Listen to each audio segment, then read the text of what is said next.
Hello మిత్రులారా, అందరికీ నమస్కారం. మిమ్మల్ని ఎవరైతే నిజంగా ప్రేమిస్తూ ఉంటారో వారు మీకోసం ఈ 4 పనులను మీరు వద్దన్నా ఖచ్చితంగా చేస్తూనే ఉంటారు. ఆ 4 పనులు ఏమిటో చూసే ముందు వీడియోని ఒక లైక్ చేసి కొత్త వారైతే ఛానల్ని సబ్స్క్రైబ్ చేసుకోండి. 1. మీపై ఎప్పుడూ డౌట్ పడుతూనే ఉంటారు. ఎందుకంటే మీరు దూరమైతే వారు అస్సలు భరించలేరు కాబట్టి.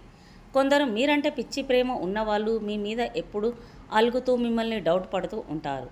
మీరంటే పీకల దాకా ప్రేమ ఉండటం వల్ల అలా చేస్తుంటారు. 2. మిమ్మల్ని వేరే వాళ్ళతో చూసినా, వారితో మాట్లాడినా, వారితో కాస్త చనువుగా ఉన్నా కూడా అస్సలు భరించలేరు. ఎందుకంటే మీ ప్రేమను కేవలం తనకు మాత్రమే సొంతం అనుకుని జీవిస్తుంటారు. కాబట్టి ఆ ప్రేమ పరాయి స్త్రీలకు ఎక్కడ పంచుతారో అనే భయం వల్ల అలా చూసి తట్టుకోలేరు. 3. మీకు ఏదైనా గొడవ జరిగినప్పుడు మీ మీద పిచ్చి ప్రేమతో ఉన్నవాళ్ళు అక్కడ తప్పంతా మీదే అయినా కూడా ఆ తప్పును మొత్తం తనపై వేసుకొని మిమ్మల్ని క్షమాపణలు అడుగుతూ ఉంటారు.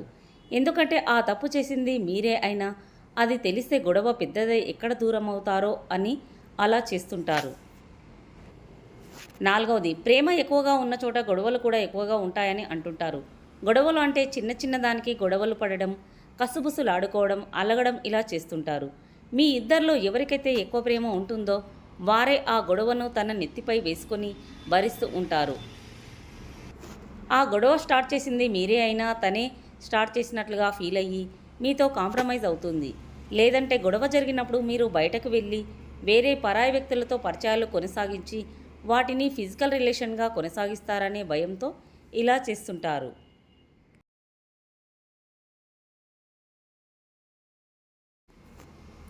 ఫ్రెండ్స్ అయినా, లవర్స్ అయినా, లేదా ఫిజికల్ రిలేషన్లో ఉన్నవారైనా, లేదా భార్యాభర్తలైనా ఎవరైనా సరే, ఎవరైనా గొడవ స్టార్ట్ చేసినప్పుడు దాన్ని ఎవరో ఒకరు తగ్గి ఆ గొడవను అక్కడితో ముగింపు చేస్తే ఇద్దరికీ మంచి జరుగుతుంది. లేదంటే జీవితం మొత్తం అల్లకల్లోలం కాక తప్పదు, గుర్తుంచుకోండి. మిత్రులారా, వీడియో కనుక నచ్చినట్లయితే ప్లీజ్ ఒక లైక్ చేయండి. అలాగే కొత్త వారైతే ఇలాంటి మరెన్నో ఇంట్రెస్టింగ్ వీడియోల కోసం మా ఛానల్ని సబ్స్క్రైబ్ చేయండి. ధన్యవాదాలు.